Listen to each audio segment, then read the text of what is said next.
vécu, j'en parle pas beaucoup, mais j'ai vécu un moment. Vous savez, quand on arrive dans ce métier, beaucoup de gens nous préviennent en nous disant méfie-toi, ça peut aller vite, mais on est persuadé que ça nous arrivera pas, que nous on est plus intelligents, que nous on fait attention. Et je suis allé avec un autre producteur et je me suis fait escroquer. Vraiment.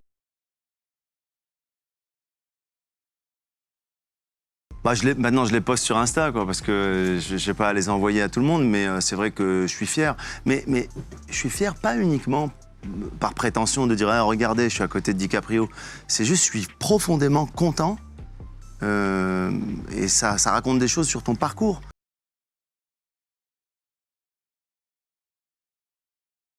Je parle de ma naissance jusqu'à aujourd'hui et je parle de choses très intimes, très perso, dont ma timidité maladive quand j'étais petit, mon bégaiement et mon amour raté avec une fille au collège et ma vie de couple aujourd'hui.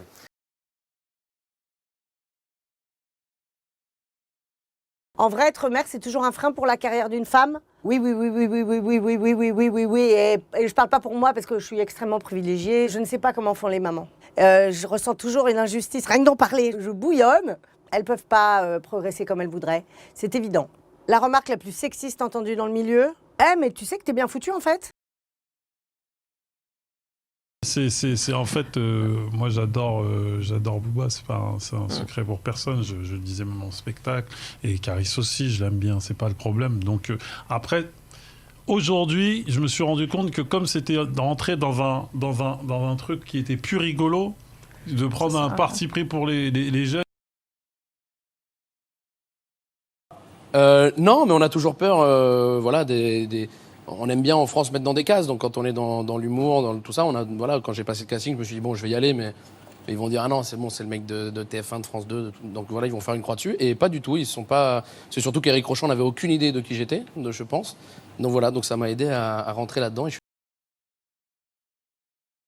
Donc si, pareil, c'est toujours... Alors ça peut paraître... je vous assure que c'est la vérité, j'ai jamais essayé absolument de frapper aux portes pour avoir mon émission. Donc s'il y a une jolie opportunité, oui, volontiers, j'y réfléchirai.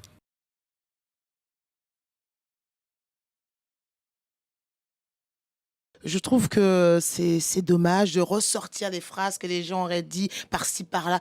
Je trouve ça, les gars, il y a tellement plus grave. Donc, calmez-vous tous, faites vos émissions, faites kiffer qui vous a envie de faire kiffer.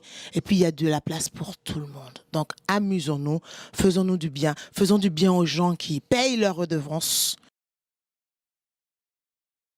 C'est vrai qu'à Paris, c'est vrai que dans mes débuts à Paris, j'ai commencé un dîner-spectacle, ça s'appelle le Tambour, dîner-spectacle, les gens boivent pendant qu'on joue. Bon, ça, et un soir, 50 commerciaux bourrés, dont un qui fait rire les autres pendant que je joue.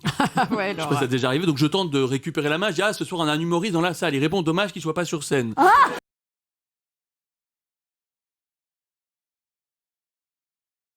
Ouais, sur une bonne note et surtout avec le public suisse, vraiment que j'aime beaucoup. Je l'ai fait il y a 2 ans, encore une fois, et pareil, il y a 2 ans, un accueil incroyable. Les gens ont envie de se marrer, tu sais, ils viennent et ils se lâchent. Et tu sens qu'ils sont là pour passer un bon moment. Par contre, l'année prochaine, pour la prochaine édition, il faudra mettre la clim. Hein. Mais c'était un metteur en scène génial par ailleurs. Hein. Ouais. C'était... D'accord. Parce qu'il faut savoir séparer l'homme de l'artiste. Et c'est bizarre d'ailleurs que cette indulgence s'applique seulement aux artistes. Parce qu'on ne dit pas par exemple d'un boulanger, oui d'accord c'est vrai, il viole un peu des gosses dans le fournil, mais bon il fait une baguette extraordinaire. C'est tellement un truc dont on entend beaucoup parler, qui angoisse certaines personnes, il y en a d'autres qui ne croient pas du tout. J'ai pas besoin d'utiliser des grosses ficelles, quoi. J'ai juste à en parler naturellement et l'humour vient, je sais pas, j'ai l'impression d'une manière assez... Il n'y a pas besoin de forcer beaucoup, quoi. C'est cher le bio quand même. C'est vrai que maintenant quand j'ai un copain qui vient à la maison qui me dit je peux te prendre une pomme, je dis non t'es gentil, si tu veux une pomme tu vas t'en acheter. C'est vrai que moi j'ai eu droit aux écoles privées catholiques pendant toute ma scolarité. J'ai été viré souvent aussi, c'est vrai que ça a été assez chaotique. Ouais. Je crois que j'ai été viré 7 fois. Donc au bout d'un moment les parents s'habituent, c'est ça l'avantage. Mais c'est vrai que... j'ai baigné dans la religion catholique et c'est vrai que c'est pour ça que j'en parle aussi beaucoup pendant le spectacle, c'est qu'il y a certaines choses à évacuer maintenant. Encore une fois une histoire que j'ai vécue qui est réelle, qui était ma première et ma seule épilation avec une amie, avec de la cire du Maroc. Et donc une esthéticienne qui m'a épilée comme un enfant, quoi. Elle m'a pris les jambes comme ça, elle a... Vous voyez les parties... voilà, donc c'était horrible à vivre et ça fait rire les gens, donc... C'est un article du journal suisse Le Matin, datant du 12 septembre, qui m'a appris que le meurtre était la 3e cause de mortalité au boulot. Journal que j'ai eu d'ailleurs le soir du 15 septembre. On n'est pas obligé d'être le matin du 12 septembre pour lire un article du matin du 12 septembre. Pas tout. Il y a des provinciaux qui lisent Le Parisien et des gens tout seuls qui lisent L'Équipe.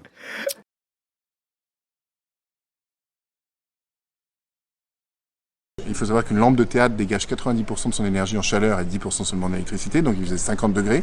Sans compter que le théâtre a été plein, il y avait une autre captation de spectacle juste avant, donc il faisait 60 degrés. Je commence le spectacle, je sors, j'étais en douche intérieure, parce que j'étais en veste, cravate et tout ça, ce qui est une très bonne idée à 60 degrés. C'est la première bataille en fait. Je pense que le premier obstacle, c'est toujours la famille. Vraiment. Je veux dire, quand je parle avec d'autres artistes, c'est oui, il a fallu que je convainque mon père ou ma mère ou personne autour de moi n'y croyait. C'est le premier obstacle.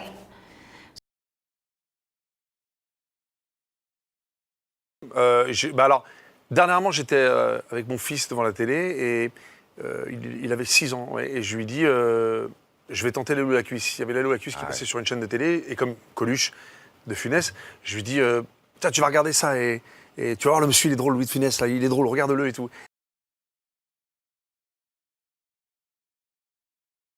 Alors très franchement, Trump président des États-Unis, c'est une bonne nouvelle pour tout le monde, sauf pour les femmes, sauf pour les noirs, sauf pour les latinos, sauf pour les homosexuels, sauf pour les transsexuels, pour les nains, pour le Rubik's Cube, pour les antilopes, Galinette cendrée, pour les mecs de Saint-Denis. Alors Trump, déjà, c'est un programme. Qu'est-ce que c'est son programme? Son programme, c'est un mur de 1600 km. Alors moi, il m'est arrivé un truc incroyable, c'est que quand j'étais étudiante, je travaillais dans un restaurant et j'ai repéré à une table une petite fille qui était devenue violette et j'ai repéré qu'elle s'était étouffée avec un petit morceau de pomme qui était passé par le mauvais trou. Et là, je sais pas ce que j'ai eu, le réflexe. Je lui ai sauté dessus, je l'ai attrapé, je lui ai fait le réflexe de Heimlich, la méthode de Heimlich. J'ai vu le quartier de pomme partir à 4 mètres et j'ai sauvé la vie de la petite fille.